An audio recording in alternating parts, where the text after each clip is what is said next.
అధ్యాయము 34 వచనము మన ధ్యానాంశముగా ఈరోజు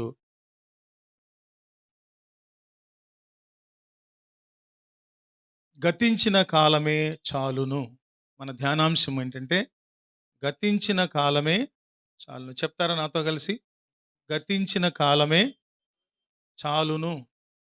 మత్తయి సువార్త 6వ అధ్యాయము 34 వచనంలో ఉన్నటువంటి వచనాలు మనం చదువుకుందాం. రేపటిని గూర్చి చింతింపకుడి, రేపటి దినము దాని సంగతులను గూర్చి చింతించును, ఏనాటి కీడు ఆనాటికి చాలును.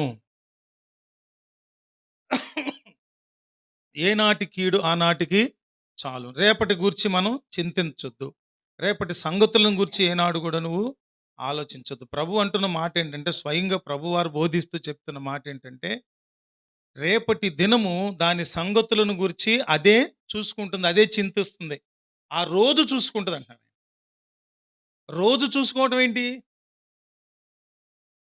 కాలాలను, సమయాలను, దినములను, ఋతువులను, నక్షత్రములను నియమించింది ఎవరు? సృష్టించింది ఎవరు? అందుకని ప్రతి రోజుకు దేవుడు ఆజ్ఞాపిస్తారు.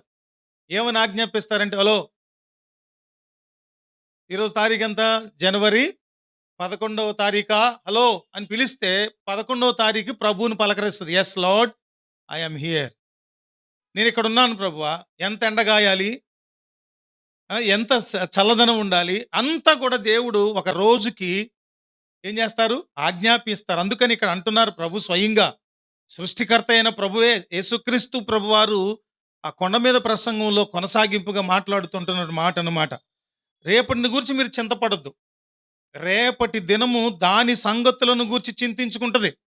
అదే చూస్తుంది. మీకు కావలసినంత దేవుడు నియమిస్తారు.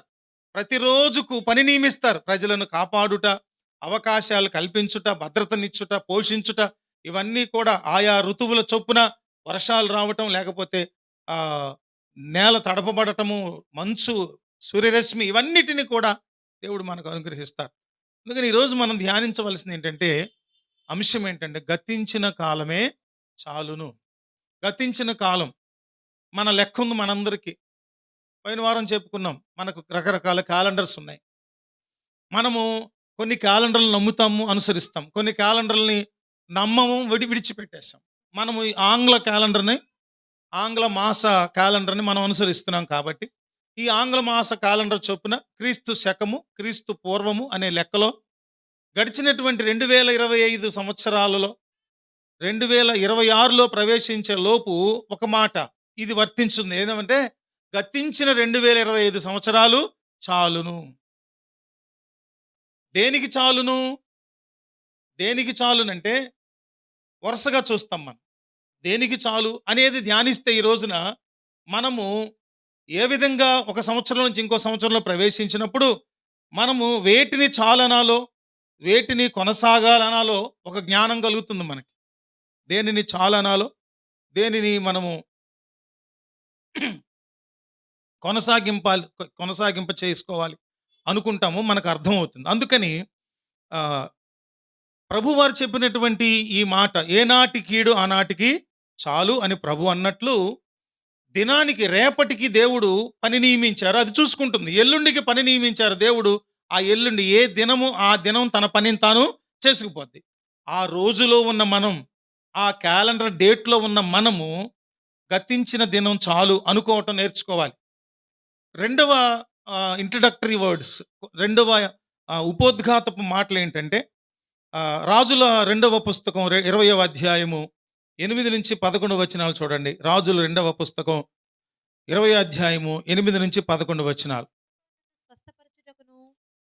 యెహోవా నన్ను స్వస్థపరచుననుటకును, నేను 3వ దినమున, చూడండి, యెహోవా దేవుడు నన్ను స్వస్థపరిచాడు అనటానికి సూచన అడుగుతున్నాడు. ఎవరు? దేవుణ్ణి హిజ్కియా అడుగుతున్నటువంటి సూచన అంటే, ఇది నువ్వు చేస్తే, ఈ కార్యం నా కళ్ళ ముందు చేస్తే నువ్వు దేవుడివని నమ్ముతా, నువ్వు చేయగలవని నమ్ముతా, నీకు ఆ సామర్థ్యం ఉన్నదని నేను నమ్ముతా.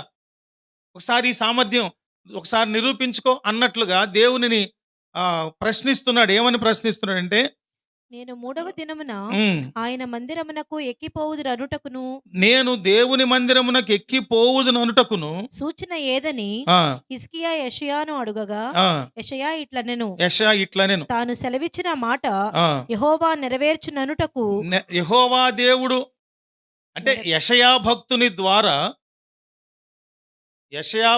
ద్వారా హిజ్కియాకు దేవుడు చెప్పినటువంటి మాట ఎలా నెరవేరుతుంది అనే సూచనను ఇక్కడ మనం వింటున్నాం. చూడండి ఒకసారి. తాను సెలవిచ్చిన మాట యెహోవా నెరవేర్చుననుటకు అనుటకు ఆయన దయచేసిన సూచన ఏదనగా ఏదనగా నీడ 10 మెట్లు ముందుకు నడిచెను కదా, నీడ 10 మెట్లు ముందుకు నడిచెను ముందుకు కదా, నడిచాను కదా. అది 10 మెట్లు వెనుకకు నడిచిన ఎడల అవునా? అవునా? అందుకు హిజ్కియా ఇట్లనెను, ఎస్. ఏమంటున్నాడు ఆయన? నీడ 10 మెట్లు ముందరికి నడుచుట అల్పము కాని అల్పము గాని నీడ 10 గడులు వెనుకకు నడుచుట చాలును. చాలును. ప్రవక్త ముందుకు వెళుతూ నీడ ముందుకు వెళుతూ ఉందంటే అది తేలిగ్గానే ఉంటుంది. కానీ వెనక్కి వెళ్ళటం ఏంటి అంటే కాలచక్రం ఏమవుతుంటుంది? ముందుకు నడుస్తూ ఉంటుంది. వెనక్కి నీడ వెళ్ళాలంటే ఏమైపోవాలి? కాలచక్రం ఏమైపోవాలి? ఆగి వెనక్కి వెళ్ళాలి. అది జరిగేదా? నాకు అది కావాలంటాడు. సూచన దేవుడు చేయగలడు అంటానికి ఇంకొక సూచన కావాలంటున్నాడు. ఏమన్నప్పుడు ప్రవక్తకు యెషయా యెహోవాను ప్రార్థింపగా, చూడండి, ఆయన ఆ అహాజు గడియారపు పలక మీద 10 మెట్లు ముందరికి నడిచిన నీడ నీడ 10 మెట్లు వెనుకకు తిరిగిపోవునట్లు అట్లు చేసెను. చేసెను. దేవునికి స్తోత్రం కలుగును గాక. ముందుకు వెళ్ళటం అనేది, చూడండి, ముందుకు వెళ్ళటం అనేది సహజం కాలక్రమంలో. ఈయన సూచన ఏమడిగాడంటే ఆగి వెనక్కి వెళ్ళాలి 7 మెట్లు. అప్పుడు యెషయా ప్రభుని అడిగినప్పుడు, ప్రవక్త అయిన యెషయా ప్రభు అది జరిగించినప్పుడు హిజ్కియా దానిని నమ్మాడు. అందుకని గడిచిన కాలము మంచిదా, వర్తమానము మంచిదా, భవిష్యత్ కాలం మంచిదా, ఇవన్నిటినీ ఆలోచించుకోగలిగినటువంటి జ్ఞానాన్ని దేవుడు మనకు ఇచ్చినప్పుడు గడిచిన కాలం మంచిదా చెడ్డదా, గడిచినటువంటి దినాల్లో నేను ఎలా ప్రవర్తించాను, దేవుని ఎడల నమ్మకస్తునిగా వినయం విధేయతలతో ఆత్మీయతలు ఎదుగుతూ గనక నేను గతంలో ఉంటే గడిచిన దినాలు నాకు చాలు అనుకోవాలి. కానీ చెడులోనే జీవిస్తూ చెడులోనే వ్యసనంలోనే దుర్మార్గతలోనే దుష్టత్వంలోనే బ్రతుకుతూ ఉంటే ఆ గడిచిన దినం ఆ చెడు ఇక చాలు. ఇప్పుడు మనం మంచిని చాలనాలా, జరుగుతున్నటువంటి చెడును చాలనాలా? మంచి జరుగుతుందనుకో చాలనాలా? అక్కర్లా, కొనసాగించాలి. చెడు జరుగుతుందనుకో ఏం చేయాలి? గడిచిన దినాలే, గతించిన సమయమే, గతించిన ఆయుష్కాలమే చాలు అనాలి. అందుకని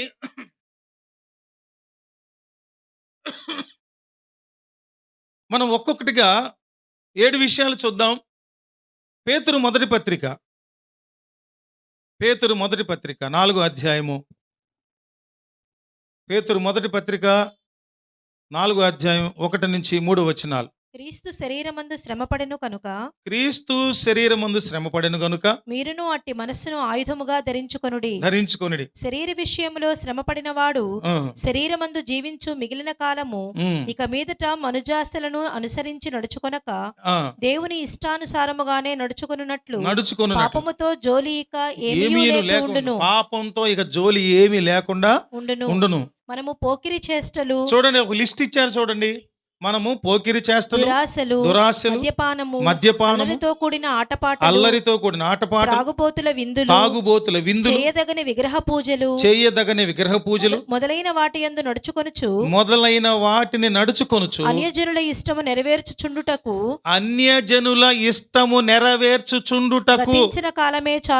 గతించిన కాలమే చాలు. ఇక్కడ దేని గురించి చాలు అంటున్నాడు?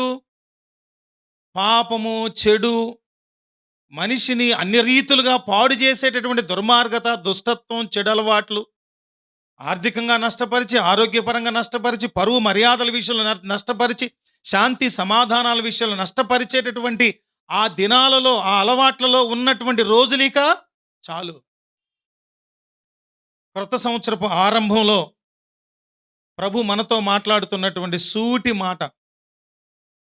అక్కడ మొదటి వచనాలు ఏమంటున్నాడంటే, క్రీస్తు శరీరమందు శ్రమపడిన గనుక మీరును అట్టి మనస్సును ఆయుధంగా ధరించుకోండి. శరీరం మీద శ్రమ పడటం అంటే ఏ విషయంలో?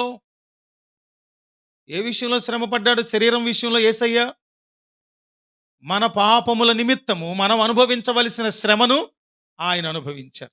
అవమానములు అనుభవించారు, దూషణలు అనుభవించారు, హేళనను అనుభవించారు. ఇక్కడ చూస్తే శరీర విషయంలో శ్రమ పడిన వాడు శరీరమందు జీవించు మిగిలిన కాలం ఇక మీదట మనుజాశలను అనుసరించి నడుచుకొనవద్దు. శరీరంతో బ్రతుకుతున్నప్పుడు ఈ దేహము దేవుని ఆలయముగా ఉండాలనే ఆలోచన మరిచిపోయి ఈ దేహముతో చేయకూడని పనులన్నీ చేసుకుంటూ వస్తున్నారు. ఆ చేస్తూ వచ్చిన దినాలు ఇక చాలు, ఆపేయండి. ఏమేం చేస్తూ వచ్చారట?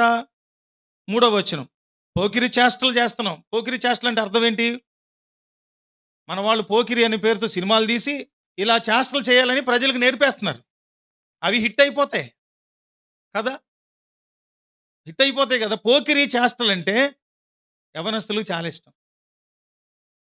పోకిరి అంటే ఏంటంటే ఇష్టానికి తగినట్టు జీవించేయటం. తల్లిదండ్రుల అదుపాజ్ఞలు ఉండరు. దైవజనుడు చేసే బోధ, దేవుని ద్వారా పరిశుద్ధాత్ముడి చేసే హెచ్చరికల ప్రకారం నడవటానికి ఇష్టపడరు. క్రమమైన రీతిలో బతకరు, కుటుంబాన్ని క్రమమైన రీతిలో పెంచరు. ఇట్లా ఒకటి కాదండి, పోకిరి చేష్టలు. తర్వాత ఏమంటున్నాడు? దురాశలు. అంటే ఎంతవరకు ఆశపడాలో అంత ఆశ ఉండొచ్చు. దేవుని ఉద్దేశంలో మనిషికి ఏముండాలి?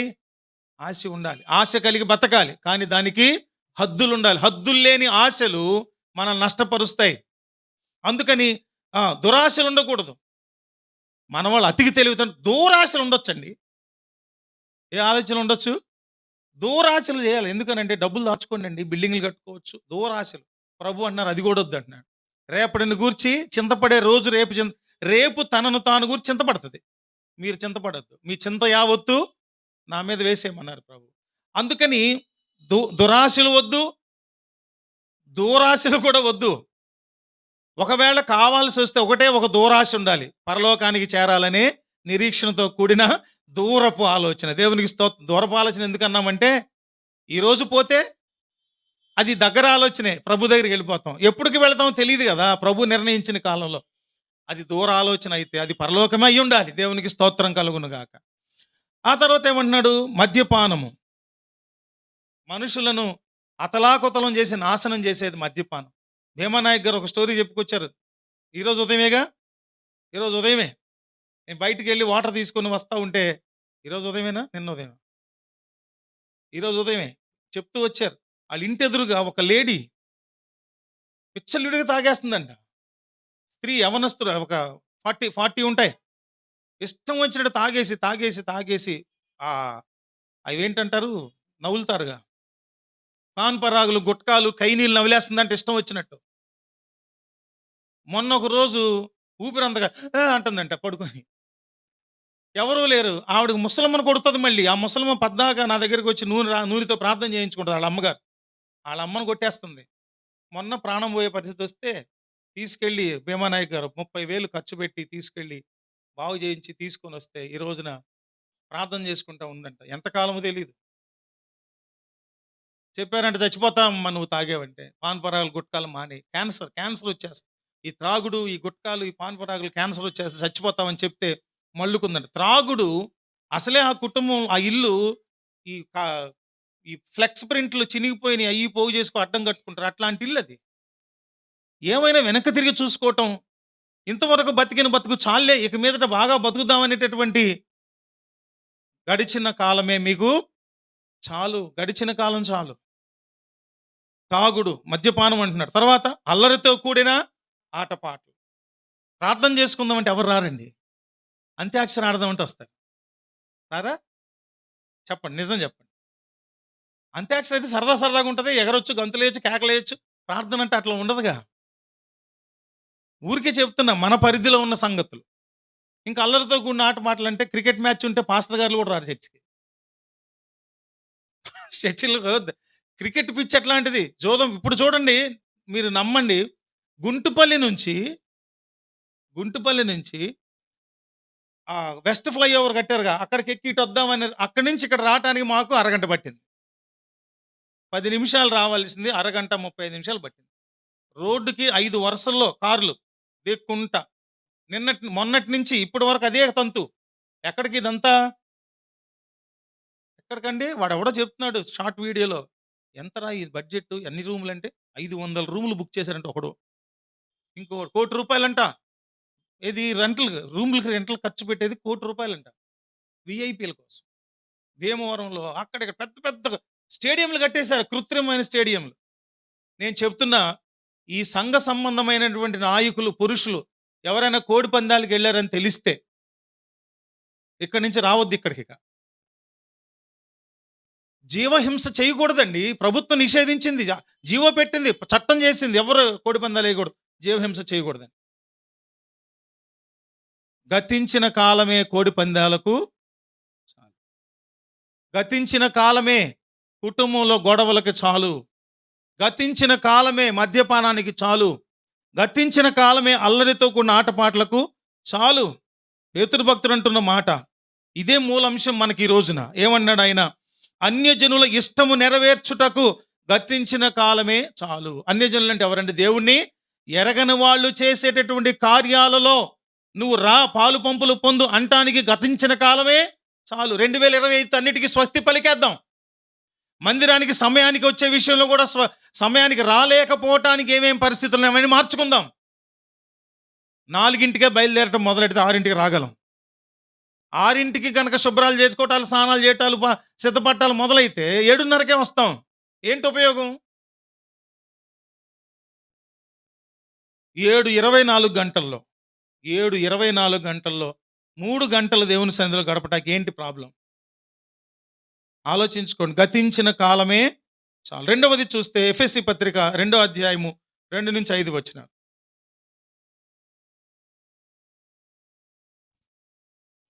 ఎఫెసీ పత్రిక 2వ అధ్యాయము. మీరు వాటిని చేయుచు ఆ, వాయుమండల సంబంధమైన అధిపతిని, మీరు వాటిని చేయుచు వాయుమండల సంబంధమైన అధిపతిని అనగా అవిధేయులైన వారిని ఉమ్, ఇప్పుడు ప్రేరేపించు శక్తికి అధిపతిని అనుసరించి ఈ ప్రపంచ ధర్మము చొప్పున మునుపు నడుచుకొంటిరి. చాలండి. తర్వాత మీరు 5వ వచనం వరకు చదువుకోండి. సమయాభావం చేత నేను దాని సారాంశం చెప్తాను. అదేమన్నారంటే, ఈ 2వ అధ్యాయం మొదటి నుంచి గమనిస్తే మీరు చదువుకున్న తర్వాత 2వ అధ్యాయం మొదటి నుంచి ఎఫెసీ పత్రికలో మునుపటి వారు, కడమవారు, కడపటి వారు, ఇట్లాగా ఒక సమీపస్తులు, దూరస్తులు. సమీపస్తులు దేవునికి సమీపస్తులుగా ఉన్నవారు, దేవునికి దూరస్తులుగా ఉన్నవారు. ఇప్పుడు ఈ సమీపస్తులు ఒకప్పుడు దూరస్తులు. వాళ్ళు ఏమనుకున్నారంటే గతించిన కాలమే చాలు అనుకున్నారు కనుక దూరస్తులు ఏమైపోయారు? దేవునికి సమీపస్తులు అయిపోయారు. అదే మాట్లాడుతున్నారు. కడమ వారి వలె మీరుండొద్దు, మీ ప్రవర్తన మునుపటి వారి వలె, మునుపటి ప్రవర్తన కనుక మీరు గనక ప్రవర్తిస్తూనే ఉంటే మునుపటి ప్రవర్తన, మీరు కడమవారుగా ఉంటారు. మునుపటి ప్రవర్తనే మరలా మీరు ప్రవర్తిస్తూ ఉంటే ఎన్నటన్నిటికీ విడిచిపెట్టకుండా మీరు కడమటి వారుగా, తోకలాగా ఉంటారు, తలలాగా ఉండరు. శిరస్సు శరీరం మొత్తాన్ని ఏం చేస్తుంది? ఆజ్ఞాపిస్తూ జీవితాన్ని నడిపిస్తుంది. మెదడు అది తోకను కూడా నడిపిస్తుంది. నీకేదైనా తోకుంటే ఏంటా తోక? గత కాలంలో ఉన్న దుర్వ్యసనాలు, దుర్భ్యాసాలు, చెడు నడత అన్నీ ఉన్నాయే. మనకున్నటువంటి వదిలిపెట్టకుండా ఉన్న దుష్ట స్వభావం, దుష్ట లక్షణాలు ఉన్నాయే, అవన్నీ తోకలే. ఒక్కొక్కరికి 100 తోకలు కూడా ఉంటాయి. ఈ తోకలు మనిషి శరీరానికి కమాండ్ చేయవు. తల కమాండ్ చేస్తే తల ప్రకారం తోక నడుస్తుంది తప్ప. అర్థమైందండి? తల శాసించేదిగా ఉంటుంది. కాబట్టి మీరు కడమటి వారి వలె, మీరు గనక మునుపటి వారి వలెనే ఉండటానికి ఇష్టపడితే, గతించిన దినాలే చాలు చెడు చేయటానికి అనుకునే మనసు రాకుండా మునుపటి వారిలానే ఉంటే మీరు కడపటి వారిలానే ఉంటారు. మీరు ఎలా ఉండాలి? ప్రస్తుతపు వారుగా ఉండాలి, సమీపస్తులుగా ఉండాలి. అప్పుడు దేవుడు మనల్ని శిరస్సుగా చేస్తాడు. మనం పరీక్షించుకోవాలి. నేను శిరస్సులా ఉండటానికి ఇష్టపడుతున్నానా, లేకపోతే కడమవారిగా, చివరి వారిగా, అధములుగా ఉండటానికి ఇష్టపడుతున్నానా, ప్రథములుగా ఉండటానికి ఇష్టపడుతున్నాను? దేవుడు తన ప్రజలైన మనలను అధములుగా ఉంచకుండా ప్రథములుగా ఉంచడానికి ఇష్టపడుతున్నారు. ప్రథములుగా, ముందు వరుసలో. ఎందుకు తెలుసా మనందరం అలా ఉండాలి? ఎందుకు మనందరం ప్రథములుగా ముందు ఉండాలంటే అనేకులను మన వెనక నడిపించాలి దేవుని దగ్గరికి. యేసుక్రీస్తు ప్రభు జ్యేష్ఠుడుగా అన్న మాట ఎందుకు అన్నారంటే, ఆయనను మనం ఆదర్శంగా తీసుకొని ఆయన వలె మనం నడవటానికి ఇష్టపడాలి. అన్యజనులు అందులోనే ఎఫెసీ పత్రిక 4:17-24 మీరు చదువుకున్న తర్వాత నవీన స్వభావాన్ని ధరించుకోవాలి. నవీన స్వభావాన్ని ధరించుకోవాలి. ప్రాచీన స్వభావాన్ని విడిచిపెట్టేసి నవీన స్వభావం ధరించుకున్న తర్వాత తిరిగి మరలా ప్రాచీన స్వభావాన్ని ధరించుకోవటానికి వీలు లేదు. గుర్తుపెట్టుకోవాలి. మరలా ప్రాచీన స్వభావంలోనికి నేను వెళ్తానంటే కుదరదు. దాన్ని పచ్చిగా ఏమన్నారంటే కుక్క తన వాంతికి తిరిగినట్లు అన్నారు. అంతకంటే పోలిక, అంతకంటే నీచమైన పోలిక మరొకటి ఉండదు. కుక్క వాంతికి తిరగటం అంటే ఎంత అసహ్యమైన విషయం అది. నేను అడుగుతున్నాను, సిగ్గు విడిచి అడుగుతున్నాను, ఓపెన్గా అడుగుతున్నా, చెప్పండి, మీ వాంతిని మీరు పట్టుకుంటారా చేత్తో?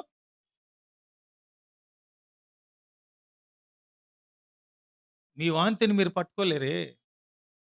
నీ భర్త వాంతిని జబ్బు వచ్చినప్పుడు నువ్వు పట్టుకోలేవే, భార్య వాంతిని పట్టుకోలేవే. క్యారీ బ్యాగ్స్ రెడీ చేసుకొని కూర్చుంటావు. వాంతి వస్తే ఇందులో వాంతి చేసుకోని, అవునా కాదా?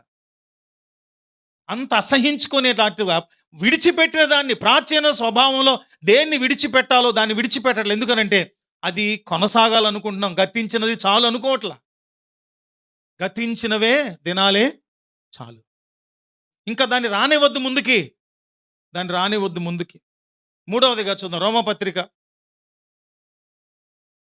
13వ అధ్యాయము 12-14 వచనాలు మనందరం రాత్రి చాలా గడిచి జాగ్రత్తగా ప్రతి మాట అర్థవంతమైన, పరిశుద్ధాత్ముడు మనలను ప్రేరేపించడానికి, బుద్ధి చెప్పడానికి, జ్ఞానం నింపడానికి, క్రమపరచడానికి, నవీన పురుషులుగా నవీన స్వభావం ఇవ్వటానికి మాట్లాడుతున్నటువంటి మాటలు. రాత్రి చాలా గడిచి పగలు సమీపముగా ఉన్నది కనుక మనము అంధకార క్రియలను విసర్జించి తేజస్ సంబంధమైన యుద్ధోపకరణములను ధరించుకుందాము. తేజస్ సంబంధమైన యుద్ధోపకరణాలు అంటే ఏంటంటే వెలుగు సంబంధమైనటువంటి ఆయుధాలు. వెలుగు సంబంధమైన ఆయుధాలు ఎందుకు పట్టుకోవాలంటే చీకటి సంబంధమైన శక్తులతో పోరాడటానికి. ఎప్పుడు పోరాడాలి? ఇదేమన్నా ఒక టైం పీరియడ్ ఉందా దీనికి? విశ్వాసిగా ఉన్న మనము నిరంతరము తేజస్ సంబంధమైన యుద్ధోపకరణాలు గట్టిగా పట్టుకొనే ఉండాలి. ఎప్పుడు పట్టుకోవాలి? నీ వాక్యము నా పాదములకు దీపము, నా త్రోవకు వెలుగు. దేవుని వాక్యం పట్టుకోవాలి. ఇదే మన యుద్ధోపకరణం. దేవుని మాట మనకు యుద్ధోపకరణం. దేవుని ఉపదేశం మనకు యుద్ధోపకరణం. పరిశుద్ధాత్మను నడిపింపు మనకు యుద్ధోపకరణం.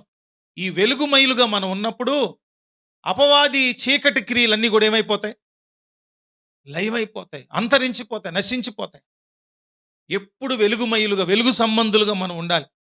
తర్వాత 13వ వచనం, అల్లరితో కూడిన ఆటపాటలు అయినను మత్తైనను. మళ్ళా త్రాగుడు గురించి మళ్ళీ చెప్తున్నాడు. ఎందుకనంటే ఆయన ఏ సంఘాలలో చూసినప్పుడు, రోమా సంఘంలో కానీ ఈ సంఘాల్లో చూసినప్పుడు ఏ బలహీనతలు ఉన్నాయో ఆ బలహీనతల కొరకు ఈయన బోధ చేసే విషయాల్లో, రాసే విషయాల్లో ఖచ్చితంగా ప్రస్తావిస్తూ ఉన్నారు. ఏమంటున్నాడు ఆయన? అల్లరితో కూడిన ఆటపాటలైనను మత్తైనను లేకయు కామ విలాసాలు అంటే ఏంటి తెలుసా? అక్రమంగా కోరికలు తీర్చుకోవటం, శరీర కోరికలు అక్రమంగా తీర్చుకోవటం. భార్యతో కాకుండా వేరే స్త్రీతో, భర్తతో కాకుండా వేరే పురుషులతో, వివాహం కాకముందే జారత్వం చేసుకుంటూ.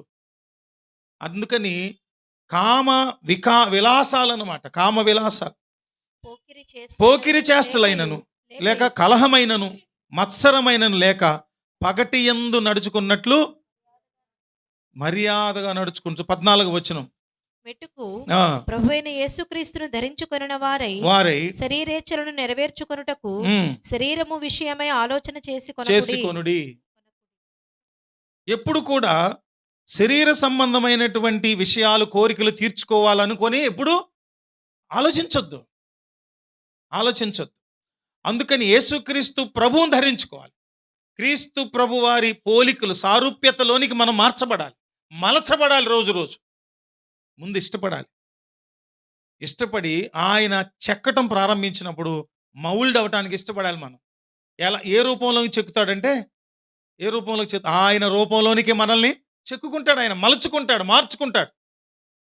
అప్పుడు మనలో ఉన్నటువంటి ప్రాచీన స్వభావం, పూర్వపు స్వభావము, కడమవారి స్వభావం అంతా పోయి నవీన స్వభావంలోనికి మనము వస్తాం. కొలస్సీ పత్రిక 3వ అధ్యాయము 5-10 వచనాలు. కొలస్సీ పత్రిక 3వ అధ్యాయము 5-10 వచనాలు. కావున భూమి మీదనున్న మీ అవయవములను అనగా జారత్వమును, అపవిత్రతను, కామాతురతను, దురాశను, విగ్రహారాధైన ధనాపేక్షను చంపివేయుడి. వాటి వలన దేవుని ఉగ్రత అవిధేయుల మీదికి వచ్చును. పూర్వము వారి మధ్య జీవించినప్పుడు మీరును వీటిని అనుసరించి నడుచుకుంటిరి. ఇప్పుడైతే మీరు కోపము, ఆగ్రహము, దుష్టత్వము, దూషణ, మీ నోట బూతులు అను వీటన్నిటినీ విసర్జించుడి. ఒకనితో ఒకడు అబద్ధమాడకుడి. ఏలయనగా ప్రాచీన స్వభావమును దాని క్రియలతో కూడా మీరు పరిత్యజించి జ్ఞానము కలుగు నిమిత్తము దానిని సృష్టించిన వాని పోలిక చొప్పున నూతన పరచబడుచున్న నవీన స్వభావమును ధరించుకొని ఉన్నారు. మనలో ఉన్నటువంటి దుష్ట స్వభావాలు ఏమైతున్నాయి వాటన్నిటిని కూడా విడిచిపెట్టి యేసుక్రీస్తు ప్రభు వారి పోలికలోనికి మనము నూతన పరచబడిన వారుగా నవీన స్వభావాన్ని మనము ధరించుకోవాలి. యేసయ్య పోలికే నవీన స్వభావం అంటే, క్రొత్త స్వభావం. పాత అలవాట్లతో, పాత స్వభావంతో, నష్టం కలిగించే స్వభావంతో, పరువు తక్కువ చేసేటటువంటి స్వభావంతో, ఆర్థికంగా నష్టపరిచే స్వభావంతో మనము జీవించిన దినాలు చాలు, గతించిన దినాలు చాలు. 5వది తీతు పత్రిక 3వ అధ్యాయం 3-5 వచనాలు. తీతు పత్రిక 3వ అధ్యాయం 3-5 వచనాలు. ఏం చేయాలంట? ఆయన కంక్లూడ్ చేసి చెప్తున్న మాట ఏంటంటే, ఎందుకనగా మనము కూడా మునుపు మనం ఎట్లా ఉన్న వాళ్ళం, ఇంతకు ముందు పౌలు భక్తుడు చెప్పారు ఎఫెసీ పత్రిక 2వ అధ్యాయంలో. అలాంటి ఆలోచన మరలా చెప్తున్నారు తీతు భక్తుడు. అవివేకులమును, అవిధేయులమును, మోసపోయిన వారు, నానా విధములైన దురాశలకు, భోగములకు దాసులమునై ఉండి దుష్టత్వమునందు అసూయయందు కాలము గడుపుచు అసహ్యులమై ఒకరికొకడు ద్వేషించుచు ఉంటిమి గాని మన రక్షకుడైన దేవుని యొక్క దయయు మానవుల ఎడల ఆయనకున్న ప్రేమయు ప్రత్యక్షమైనప్పుడు నీతిని అనుసరించి చేసిన క్రియల మూలముగా కాక తన కనికరము చొప్పుననే పునర్జన్మ సంబంధమైన స్నానము ద్వారాను పరిశుద్ధాత్మ మనకు నూతన స్వభావము కలుగచేయుట ద్వారాను మనలను రక్షించును. పునర్జన్మ సంబంధమైన స్నానం ఏంటది? బాప్తిస్మం. పునర్జన్మ సంబంధమైన స్నానం చేస్తే దాని భావం ఏంటంటే, ఈ స్నానము ద్వారా పవిత్రపరచబడుతున్నావు, శుభ్రం చేయబడిపోతున్నావు. మరలా తిరిగి పంది బొర్రలో దొరికినట్టు దొరలొద్దు.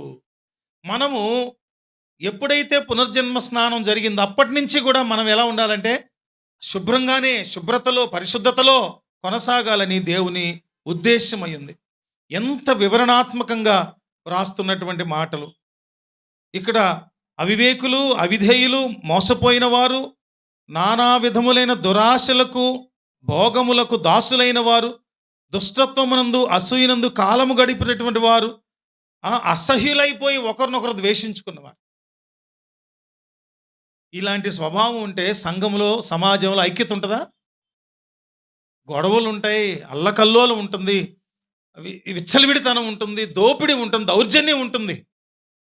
ఎక్కడ ఐక్యత ఉండదు, ఎక్కడ ప్రేమ ఉండదు, ఎక్కడ అనురాగం ఉండదు, ఎక్కడ నిర్మాణాత్మకమైన జీవితాలు కట్టబడవు, ఏమి అవు.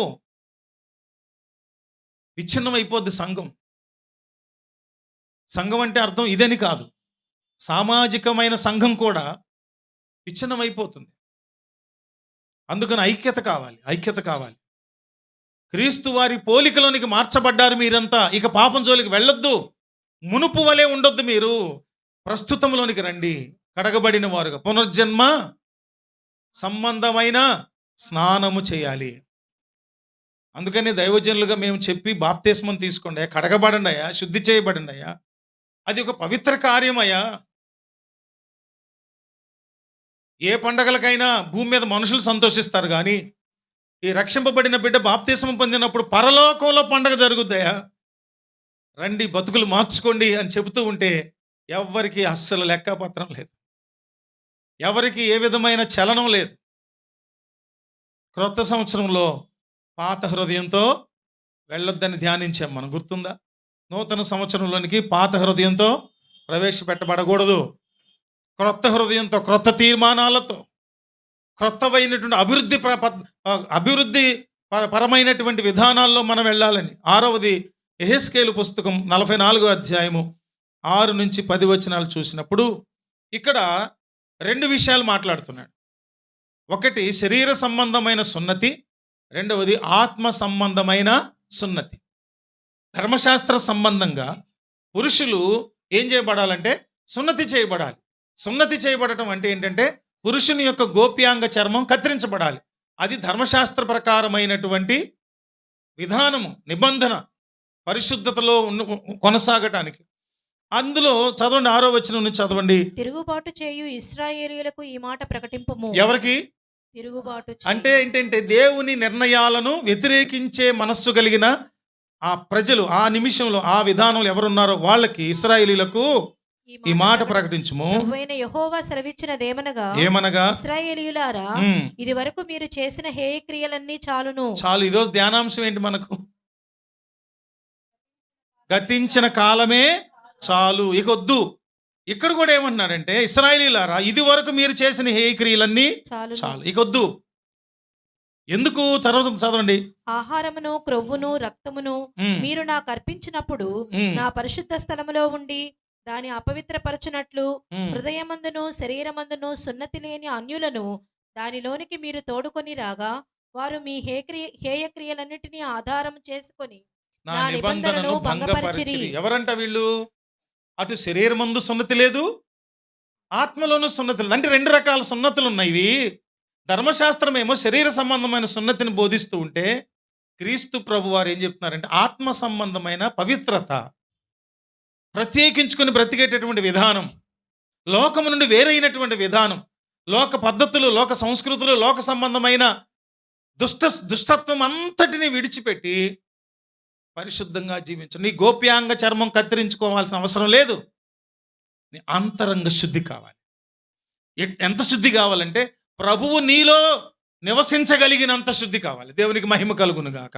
ప్రభువు నీ జీవితాన్ని, నీ హృదయాన్ని, నీ బ్రతుకును సింహాసనంగా చేసుకొని, దేవాలయంగా చేసుకొని, దానిలో ప్రభువు నివసించేటంత పరిశుద్ధత కలిగి ఉన్నప్పుడు అది ఆత్మ సంబంధమైన సున్నతి. ఇంతకుముందు చేసిన హేయ క్రియలే చాలు. వరసావావి లేకుండా బతికిన ఆ బతుకు వెనక ఒక మూర్ఖమైన మనసు ఉంది. ఎట్లయినా బతికేయొచ్చు అనే విచ్చలవిడతనం, పోకిరి మనస్తత్వం ఉంది. ఎట్లయినా బతికేయొచ్చు, కుదరదు అట్లా.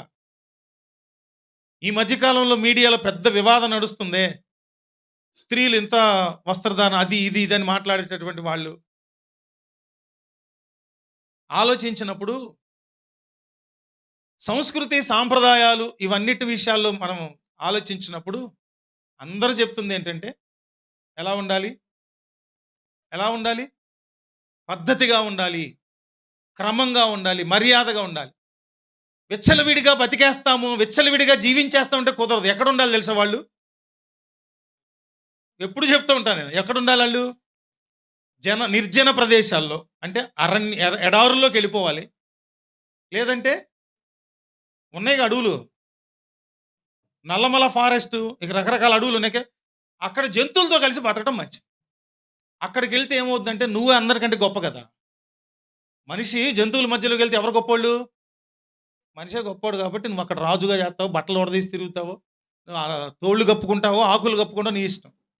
అందుకని క్రమమైనటువంటి జీవితం జీవించడం అనేది ప్రభు కోరుకుంటున్నారు. సామాజిక పరమైన విషయంలో చూడండి ఎంత చక్కగా అందరూ ఉన్నారు. ఎవరో అసభ్యంగా వేసుకొస్తే అందరూ సిగ్గుపడతాం ఒకళ్ళ గురించి. సభ్యత, సంస్కారం, ఈ మాటలు మాట్లాడతాం మనం పద్దాక. ఏ మాటలు? సభ్యత, సంస్కారం. మునుపు మీరు చేసిన హేయక్రియలే చాలు, ఇకొద్దు. ఈ 2026వ సంవత్సరంలో పరిశుద్ధులుగా ముందుకు వెళ్ళండి. 7వది చూద్దాం, 7వ విషయం చూద్దాం. ఇర్మియా పుస్తకం 16వ అధ్యాయము 11 నుంచి 13 వచనం. ఇర్మియా పుస్తకం 16వ అధ్యాయము. నీవు వారితో ఇట్లనుము, యెహోవా ఈ మాట సెలవిచ్చుచున్నాడు, మీ పితరులు నన్ను విడిచి అన్యదేవతలను అనుసరించి పూజించి వాటికి నమస్కారము చేయుటను బట్టియే గదా వారు నా ధర్మశాస్త్రమును గైకొనక నన్ను విసర్జించిరి. అర్థమైందా? ప్రభు మాట్లాడుతూ ఏమంటున్నారు? తండ్రిని, సృష్టికర్తను, వారిని పాలించి పోషించి అనేక పరిస్థితుల గురించి దాటించినటువంటి తండ్రినైనా నన్ను వాళ్ళు విసర్జించి ఏం చేస్తున్నారు? దేవుడంటే ఎరగనటువంటి వాళ్ళతో కలిసిపోయి బతికేస్తున్నారే, పూజలు, ఆచారాలు, విగ్రహారాధన ఇవన్నీ చేస్తున్నారే, నన్ను విసర్జించారు, నా ధర్మశాస్త్రాన్ని గైకొనకుండా నన్ను విసర్జించేశారు. ఆలకించుడి. మీరందరూ నా మాట వినకుండా కఠినమైన మీ దుష్ట హృదయమును కాఠిన్యము చొప్పున నడుచుకొనుచున్నారు. మీ దుష్ట హృదయ కాఠిన్యము చొప్పున నడుచుకున్నారు. ఇది ప్రాముఖ్యమైన విషయం. ఎందుకని? గడిచిన దినాలే చాలు, గడిచిన జీవితమే చాలు, గడిచినటువంటి కష్టాలే చాలు, గడిచిన నష్టాలే చాలు అని ఎందుకు అనుకోమంటున్నారంటే దానికి కారణం ఏంటంటే దుష్ట హృదయము యొక్క కాఠిన్యత, కఠినం. అది ఎఫ్రాయిము ఎవరును త్రిప్పివేయలేని అప్పము వంటి వాడు ఆయన. అంటే అర్థం ఏంటంటే ఎంత చెప్పినా మార్పులే రాదు వాళ్ళకి. ఎంత చెప్పినా మార్పు రాదు, మారటానికి ఇష్టపడరు. మార్పు నాకు అక్కర్లేదు అనుకుంటారు. ఈ మార్పు జరిగితే గతంలో నేను పొందినటువంటి క్షణిక ఆనందం దూరం అయిపోద్దేమో అనుకుంటున్నారు. ఆ పదంలోనే ఏ ఆనందం? అది క్షణిక ఆనందం. అది అర్థం కావట్లా. ఏ ఆనందం అయినా సరే నీవు పాపంలో అనుభవిస్తున్నావంటే ప్రతిది కూడా ఎటువంటిది? అది శాశ్వత ఆనందం కాదు. మనిషి గ్రహించవలసింది ఏంటంటే మనిషికి శాశ్వత ఆనందం ఎప్పుడు కలుగుతుందంటే పరలోకములో దేవుని దగ్గర తప్ప లోకములో ఏ ఆనందమైనా అది ఎటువంటి ఆనందం? క్షణిక ఆనందం, తాత్కాలిక ఆనందం. అందుకని హృదయ కాఠిన్యము చొప్పున నువ్వు మారట్లేదంటే అర్థం ఏంటంటే తాత్కాలిక ఆనందాలను వదిలి రాలేకపోతున్నావు. తాత్కాలిక ఆనందం. నువ్వు తినే గుట్కానో, పాన్ పరాగో, మందో నీకు ఈరోజు తాగితే జీవితకాలం అంతా కూడా ఇంకా రూపాయి గారు ఖర్చు పెట్టకుండా మత్తు ఆనందాన్ని ఇచ్చేదైతే తాగు చూద్దాం. ఏదుందా నీకు? ఏమన్నా ఉందా? శాశ్వత ఆనందాన్ని నీకు ఇవ్వగలిగిన దేవుని మాట ఒక్కటే, దేవుని వాక్కు నీలో ధైర్యాన్ని ఇస్తుంది. అవునా?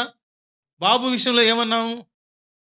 హోప్లెస్ అనుకుంటే వాడు చెప్పిన మాట, డాడీ ప్రభు చూసుకుంటారు, నాకు ఆ ధైర్యం ఉంది, ప్రొసీడ్, మీరేం టెన్షన్ పడద్దు అన్నారు. దేవుడు ద్వారం తెరిచి సహాయం చేశారు కదా. క్షణికమైనటువంటి ఆలోచనలతో మనము హృదయ కాటిని చొప్పున నడుచుకోకూడదు. నడుచుకున్నారు. మీరు మీ పితరుల కంటే విస్తారముగా చెడుతనం చేసి ఉన్నారు. పరిశుద్ధ గ్రంథంలో మనకు వెనక పితరుల జీవితాలు రాసి ఉన్నాయి. దేనికి? వాళ్ళ జీవితంలో వాళ్ళు అనుసరించిన గొప్ప విధానాలను మనం అనుసరించాలి. వారు ఏ విషయాలైతే దేవుని మాట చొప్పున, ఇష్టం చొప్పున జరిగించలేదో వారు ఎట్ట నాశనం అయిపోయారో చూసి వారి వలె మనం హేయక్రియలు జరిగించకుండా దేవునికి ఇష్టలుగా బతకాలని నేర్చుకుంటున్నాం వారి జీవితాల్లోంచి. యోబు భక్తుని అబ్రహాము భక్తుని జీవితంలోంచి దేవుని మాట విని వచ్చేయాలి, ఇంకా దేవుని మీద విశ్వాసం ఉంచాలి అని నేర్చుకున్నాం. యోబు భక్తుని జీవితంలోంచి ఏంటంటే ఎంత శ్రమ వచ్చినా దేవుని సార్వభౌమత్వాన్ని మాత్రము విడిచిపెట్టకూడదు, అక్కడ నేర్చుకున్నాము. యోబు భార్య గురించి ఏం నేర్చుకున్నాము?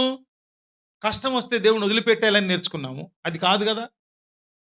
దానియేలు, శద్రకు, మేషకు, అబేద్నెగో లాంటి హెబ్రీ బాలురు దగ్గర నుంచి ఏమి నేర్చుకున్నాము? శ్రమ అయినా, కష్టమైన, ఇబ్బంది అయినా, చావైనా దేవుని కొరకు నిలబడాలని నేర్చుకున్నాము. ఇస్కరియోతు, యూదా వారి దగ్గర నుంచి ఏం నేర్చుకున్నాం? మనం ఏం చేసుకున్నాం? నమ్మక ద్రోహం చేయటం ఎలాగో నేర్చుకున్నాం. రక్షింపబడటానికి, బతికిపోవటానికి అవకాశం వచ్చినా సరే దాన్ని వినియోగించకుండా ఉరిపోసుకొని చచ్చాడే. క్షణికావేశము, తప్పుడు నిర్ణయాలు, అవి నేర్చుకుంటాం. అవి చేయకూడదు అని నేర్చుకోవాలి. యోనా భక్తుడు ప్రవక్తగా నీనివే పట్టణానికి వెళ్ళమంటే తర్షీషుకు వెళ్ళినప్పుడు దేవుని చెప్పిన పనిని మనం మానకూడదు, అది నేర్చుకోవాలి. చెప్పిన పనే చేయాలి. నీనివేకి వెళ్ళాడు, బోధించాడు. అక్కడ అందరు రాజుతో సహా గోని పట్ట కట్టుకొని బూడిద పోసుకొని ప్రార్థన చేసి దేవుని సన్నిధిలో పశ్చాత్తాపడితే దేవుడే పశ్చాత్తాపడి చేయుదున్న కార్యాన్ని చేయకుండా ఉగ్రతను మానుకున్నారట ప్రభు. ఇతనేమంటాడు? ఇతని ఆలోచన ఏంటి తెలుసు? అసలు యోనా గారి ఆలోచన, నేను వెళ్ళాను, దేవుడు ఇలా చెప్పాడు, ఉగ్రత అనేది మీ మీదకి వస్తుందంట, మీరు ప్రార్థన చేస్తారు, నువ్వు కనుక ఉగ్రత రానివ్వకపోతే, ఉగ్రత నువ్వు ఎందుకు రానివ్వలేదు? వస్తే కదా నువ్వు అంటూ ఉన్నావని తెలిసేది వాళ్ళకి. వస్తుందన్నావు, చెప్పాను, వాళ్ళు ఉపవాసం ఉండి ప్రార్థన చేశారు, పోయింది. అంటే నేను ప్రకటించింది వాళ్ళకి రుజువు చేయబడదు కదా. రుజువు చేయబడాలంటే ఏం రావాలి? అట్లా అంటున్నాడు. దేవుడు ప్రేమ కలిగిన వాడు. పశ్చాత్తాపడే హృదయాలను చూసి క్షమించి కనికరించి తన నిర్ణయాలనైనా సరే మార్చుకుంటారు. అలా అని ఆయన మాట తప్పేవాడు కాదు. అలా అని మాట తప్పేవాడు కాదు. ఆయన నిర్ణయాన్ని మార్చుకుంటాడు తన బిడ్డల కోసం. ఆయన అలా మార్చుకోవటం కూడా ఈయన కోపం వచ్చింది. అలసిపోయి వెళ్ళి ఆ కొండల మధ్యలో పడుకుంటే ఎండకు తట్టుకోలేకపోతుంటే ఒక పందిరి వేసుకున్నాడు. అది ఎండిపోయింది. దేవుడు చూసి నెమ్మదిగా ఒక సొరపాదును పెద్ద పెద్ద ఆకులు తయారు హాయిగా భలే ఉందనుకున్నాడు. ఈలో పురుగు వచ్చి దాన్ని తొలిచి వేసినప్పుడు అప్పుడు లెసన్ నేర్పాడు. అక్కడి నుంచి ఒక పాఠం నేర్చుకున్నాం. ఏమి నేర్చుకున్నాం మనం? దేవుడు ఉగ్రతను కురిపిస్తానంటేనే కానీ దయ చూపిస్తానంటే నీకేంటి ప్రాబ్లం? దయ చూపించుట, ఉగ్రతను కురిపించుట దేవుని వశము, దేవుని ఇష్టం. ఎందుకనంటే ఆయన చేసే కార్యాల ద్వారా మనందరికీ ఏముంది? మేలు, దీవెన, క్రమశిక్షణ, ఆశీర్వాదం. దేవునికి మహిమ కలుగును గాక. అందుకని గతించిన దినాలే చాలును, గడిచిన దినాలే చాలును, గడిచిన రోజులే చాలును, గడిచిన అతిక్రమము స్థాయి చాలును, ఇక చాలును అనేది మనం వినకపోతే ఇంకా 26వ సంవత్సరం కూడా నేను మాట విన్నాను, 27 కూడా విన్నాను, 28 కూడా నేను విన్నాను. చచ్చేదాకా నా హృదయ కాఠిన్యమును మార్చుకోను అని ఎవరైనా అనుకుంటే ఇన్ని మాటలు విన్న తర్వాత తీర్పు ఉంటుందంట. అది గుర్తుపెట్టుకోమన్నాడు. మళ్ళీ గతించిన రోజులే చాలు, గతించిన సంవత్సరాలు చాలు, ఇక చాలు. ఎప్పుడంటామండి? ఎప్పుడైనా మనం మా భౌతికంగా ఇక చాలు అని ఎప్పుడంటాం? భోజనం దగ్గర అలా నేను ఇలా అనగాల్సింది కాదు. భోజనం దగ్గర చాలని ఎప్పుడు అంటాం? ఎకనామిక్స్లో క్రమక్షీణోపాంత ప్రయోజన సిద్ధాంతం ఒకటి ఉంటుంది తెలుసా? మార్జినల్ డెమినిషింగ్ యుటిలిటీ ఏదో ఉంటుంది. అదే అదేంటంటే మనకి ఇష్టమైన దాన్ని పెడుతున్నప్పుడు ముందు బలేపు తినేస్తామంట. రెండోసారి క్షీణ ప్రతిఫల సిద్ధాంతం. ఒక్కొక్కటి పెడతా ఉంటే ఏమైపోతుందంట? మన అతిక్రమాలు, పాపాలు, దోషాలు ఇవన్నీ అంట మనకి విసుగు పుట్టించట్లా, ఏమనిపి ఇంకా చేయాలనిపిస్తుందంట. అలానే గనక గతించింది చాలు అనుకోకపోతే శిక్ష వస్తుంది. విసుగు పుట్టి నువ్వు మాట్లాడుతున్నావు అనుకో విపరీతంగా, చెత్తగా, నేను ఎంత విలువైన మాటలైనా నేను ఇంకొక గంట మాట్లాడితే వింటారా? అనరు. కానీ మనసులో ఒకటి ఉంటుంది, ఇక చాలు. ఉండదా? ఇక చాలు, 45 నిమిషాలు దాటిపోయింది, ఇక చాలు. ఏమండి, మనకే ఇలా అనిపించినప్పుడు నీ అతిక్రమం, నా అతిక్రమం, హృదయ కాఠిన్యతను బట్టి ఎన్ని దశాబ్దాల పాటు దేవుని మాట హితవు హెచ్చరిక వచ్చి గద్దించి, బుజ్జగించి, ఓదార్చి ఎన్ని రకాలుగా చెప్పినా కూడా మారకపోతే ఏం చేస్తారు అమ్మా నాన్నలు? చెప్పండి. పూజ చేస్తారు. పూజ ఏం పూజ? అది బడిత పూజ. నేను నా పక్కనున్న పిల్లల్ని అడిగితే, ఎరా నిన్న అంత అల్లరి చేసావు, పెళ్ళి అయిందా అని. పెళ్ళి అయిందంటే ఏంటి? ఎవరితో అంటారు? ఒకడు కర్రతో రా అంటే అదే అయింది. ఎందుకు అయింది? ఇక చాలు అన్నారు. ఇక చాలు వినట్లా, అంతేనా కాదా? నిన్న మొన్న కూడా అనుకున్నా, ఏంటది? కాపరి చేతి కింద ఉన్న గొర్రెలు ఒకటి దారి తప్పి ఎంత మళ్ళించినా మళ్ళుకోవట్లేదు అనుకోండి. కాపరి ఏం చేద్దాం, కాలు ఎరక్కొట్టి దానికి ఒక పసర ఆకు తీసుకొచ్చి పసర పోసి కట్టుకట్టి దొడ్లో వదిలిపెడతాడు. ఒక 2 రోజులు పర్లేదురా అనుకున్నప్పుడు ఎముక కట్టుకుంటుంది అనుకోండి, తీసుకొచ్చి భుజం మీద వేసుకొని 2వ రోజు, 3వ రోజు, 4వ రోజు మోస్తాడు. మొత్తం అన్నీ నడుస్తుంటే మోస్తాడు. వారం రోజుల తర్వాత వదిలిపెడతాడు. ఈసారి మళ్ళీ వెళ్ళింది అనుకోండి, వెళ్ళొద్దు. అది బుద్ధున్నదైతే వెళ్ళదు, బుద్ధున్న గొర్రె అయితే వెళ్ళదు, బుద్ధి లేనిదైతే ఈసారి 2వ కాలు ఇరిగిపోతుంది. అందుకని దేవుని కనికరమును, దేవుని దయను మనం ఏం చేస్తున్నాం? నిరర్ధకం చేస్తున్నాం. దేవుని దయను, కనికరాన్ని ఏం చేస్తున్నాం? మనం నిరర్ధకం చేసేస్తున్నాం. అర్థం లేనిదిగా, వేస్ట్గా లెక్క పెట్టేసుకుంటున్నాం మనం. అందుకని చివరిలో పేతురు మొదటి పత్రిక 4వ అధ్యాయము 5 నుంచి 11 వచనాల వరకున్న వచనాన్ని చదువుకొని మనం ముగించుకుందాం. సజీవులకును మృతులకును తీర్పు తీర్చుటకు సిద్ధముగా ఉన్నవారికి వారు ఉత్తరవాదులై ఉన్నారు. మృతులు శరీర విషయంలో మానవరీత్యా తీర్పు పొందినట్లును, ఆత్మ విషయంలో దేవుని బట్టి జీవించినట్లును వారికి కూడా సువార్త ప్రకటించబడేను. అయితే అన్నిటి అంతము సమీపమై ఉన్నదిగా కాగా మీరు స్వస్థ బుద్ధి గలవారై ప్రార్థనలు చేయొచ్చు, మెలకువగా ఉండుడి. ప్రేమ అనేక పాపములను కప్పును గనుక అన్నిటికంటే ముఖ్యముగా ఒకని ఎడల ఒకడు మిక్కటమైన ప్రేమ గలవారై ఉండుడి. సణుగు కొనకుండా ఒకనికి ఒకడు ఆతిథ్యము చేయుడి. తర్వాత దేవుని నానా విధమైన కృప విషయమై మంచి గృహ నిర్వాహకులయ్యుండి ఒక్కొక్కడు కృపావరము పొందిన కొలది ఒకరినొకడు ఉపచారము చేయుడి. ఒకడు బోధించిన ఎడల దైవోక్తులను బోధించినట్లు బోధింపవలెను. ఒకడు ఉపచారము చేసిన ఎడల దేవుడు అనుగ్రహించు సామర్థ్యము నుండి చేయవలెను. ఇందువలన దేవుడు అన్నిటిలో యేసుక్రీస్తు ద్వారా మహిమపరచబడును. యుగ యుగములు మహిమయు ప్రభావమును ఆయనకుండును గాక. ఆమెన్. అందరూ చెప్పండి ఆమెన్. సో చెడు చేయటానికి మనం మొదటి వచనం ఉంది కదా, పేతురు మొదటి పత్రిక 4వ అధ్యాయము 1-3 వరకున్న వచనాల చొప్పున మనందరం కూడా లోక సంబంధమైన పోకిరీ చేష్టలు ఉన్నాయి కదా, లిస్ట్ ఉంది కదా. ఈ లిస్ట్ మన జీవితంలో ఎప్పుడు కూడా ఒక్కటి కూడా కనబట్టకు వీల్లేదు. ఇవన్నీ చేయటానికి గతించిన కాలమే చాలు. 3వ వచనం అంటున్న చివరిలో మాట, మనము పోకిరి చేష్టలు, దురాశలు, మద్యపానం, అల్లరితో కూడిన ఆటపాటలు, త్రాగుబోతుల విందులు, చేయదగిన విగ్రహ పూజలు మొదలైన వాటి నడుచుకొనుటకు అన్యజనుల ఇష్టం నెరవేర్చుచుండుటకు గతించిన కాలమే చాలు. చెప్దాం అందరము, గతించిన కాలమే చాలును. వ్యసనాలకు ఫుల్ స్టాప్. కామాలు లేవిక, చెడు విషయాల్లో కామాలు లేవు, ఫుల్ స్టాప్. వద్దు, నో అంటే నో, అంతే. మిలిటరీలో లెఫ్ట్ రైట్ అని కమాండర్ చెప్తాడు. ఆగమన్నప్పుడు ఆగాలి, పీచే ముడ్ అనాలి, అంటే వెంటనే టప్ అని వెనక తిరగాలి, లేకపోతే చెంప పగిలిపోతుంది. మామూలు కొట్టరు మిలిటరీలో ఆఫీసర్స్. దేవుడు కొట్టే వరకు చేసుకోకూడదు. చాలామంది బయట వాళ్ళు విమర్శిస్తున్నారు, దేవుడు కరుణ కొడతారా, శిక్షిస్తాడా అంటే, అవునండి, కుమారుడు క్రమశిక్షణలో ఉండాలంటే తల్లిదండ్రులు కొట్టట్లేదా? దీన్ని ఇష్టపడే నువ్వు దేవుడు చేసే క్రమశిక్షణ ఇష్టపడవా? ఎంత అన్యాయం అండి ఇది. దేవుడి లేఖన భాగములు మన వినికిడిలో ఆశీర్వదించుదురుగాక. ఆమేన్. అందరూ నిలబడి ప్రార్థన చేసుకుందాం.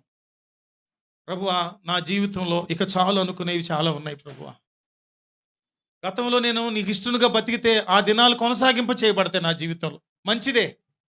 కానీ ఈ రోజున నా జీవితంలో ఇంతటితో చాలు అనుకునేటటువంటి చాలా ఉన్నాయి.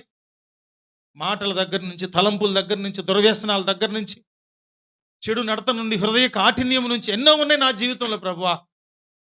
వాటన్నిటికీ గతించిన దినాలే చాలని నేను వాటికి ఫుల్ స్టాప్ పెడుతున్నాను ప్రభువా.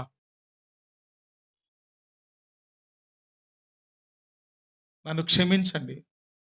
నేను తీర్మానించుకుంటున్నాను, నా చెడు నడతలకు, మనం చదువుకున్న లేఖనాల్లో ఉన్నటువంటి చెడు కార్యాలు, చెడు తలంపులు, అన్నిటికీ నేను ఫుల్ స్టాప్ పెడుతున్నాను. గతించిన కాలమే నాకు చాలు ప్రభువా అని ప్రభు సన్నిధి తీర్మానించుకోగలవా సహోదరుడి, సహోదరి? తీర్మానించుకుందాం. ఏవి దేవునికి అయిష్టమైనవి ఉన్నాయో మన జీవితంలో, ఇంకా ఆయా వయసుల కొలది, ఆయా ప్రాంతాల్లో మీరు జీవిస్తున్న జీవన విధానం కొలది, అనుసరిస్తున్నటువంటి పద్ధతుల కొలది ఏవి చాలో అక్కడికి ఆపేద్దాం, అంతే. దేవునికి అది ఇష్టం. ఎక్కడివక్కడ ఆగిపోవాలి మన జీవితం. గతించిన కాలమే మనకు చాలు.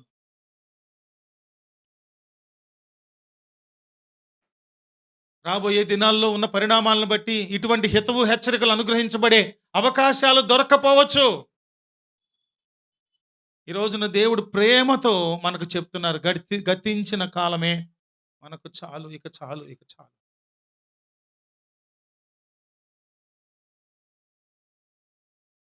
క్రమం తప్పి జీవించడానికి, దేవుని సన్నిధిని నిర్లక్ష్యం చేయడానికి గతించిన కాలం చాలు. దేవుని సన్నిధికి తప్ప మిగిలిన అన్నిటికీ ప్రాధాన్యత ఇచ్చే విషయాల్లో గతించిన కాలం చాలు.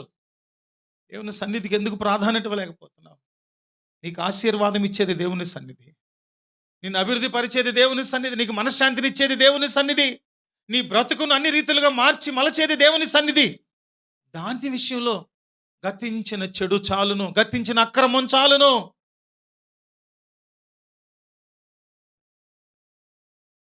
పరిశుద్ధత కలిగి జీవించటమే కదా ప్రభు కోరేది. అది కాకుండా ఇంకేదైనా ఉంటే గతించిన కాలం చాలు. ఫుల్ స్టాప్ పెట్టగలవా? ఫుల్ స్టాప్ పెట్టగలవా? ఇంకా నీ హృదయ కాఠిన్యతను పెంచుకుంటావా?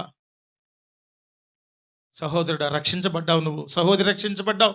ఇంకా సంఘములో ఇంకా చాలును అనకుండా అదే దురలవాట్లలో, అదే శరీర ఇచ్చలు తీర్చుకోవటంలో ప్రజలు, తోటి సంఘ బిడ్డలు తిరుగుతూ ఉన్నారు. వారిని చూసి వారి విషయమై నీవు బాధ్యత వహించవా? తండ్రి సన్నిధిలో ప్రార్థన చేయవా?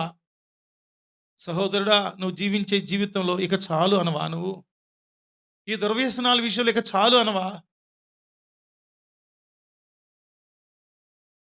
ఎంతకాలం ఎంతకాలం ఎంతకాలం?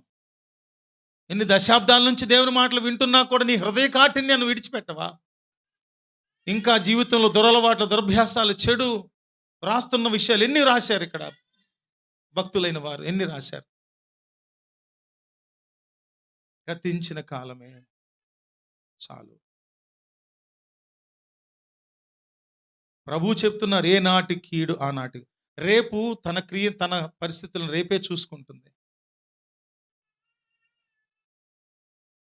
ప్రార్థన చేసుకుందాం. పాస్టర్ గారి మైక్ ఇవ్వండి, ప్రార్థన చేస్తాం.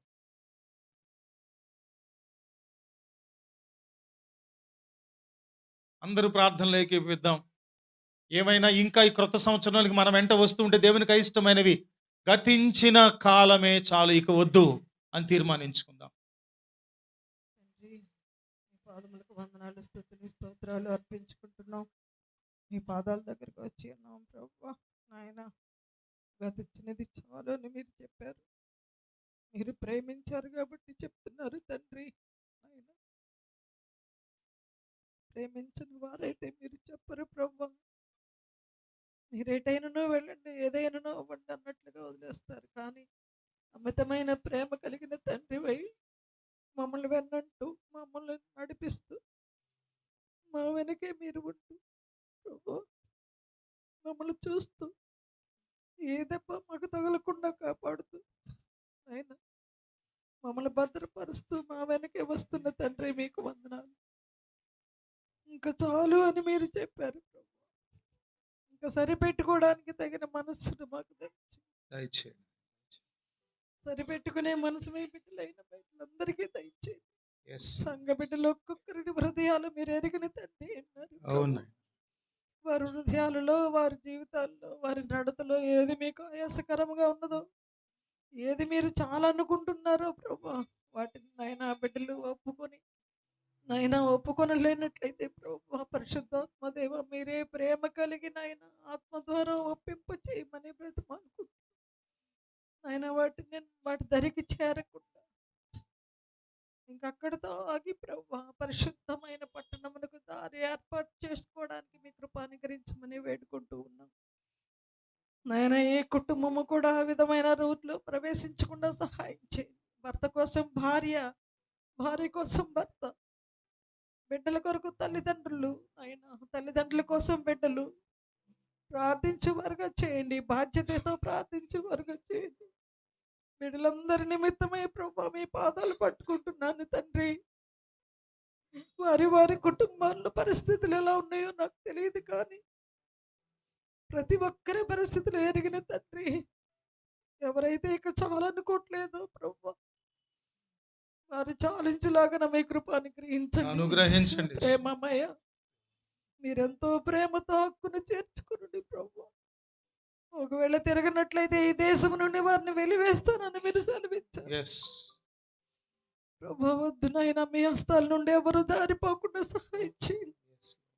మీ భర్తృత్వాలయంలో నుండి ఎవరు దూరంగా పారిపోకుండా సహాయం చేయండి ప్రభా. ఏ బిడ్డ నుండి కూడా మీరు దాటిపోవద్దని బ్రతిమాలుకుంటున్నాను నాయన.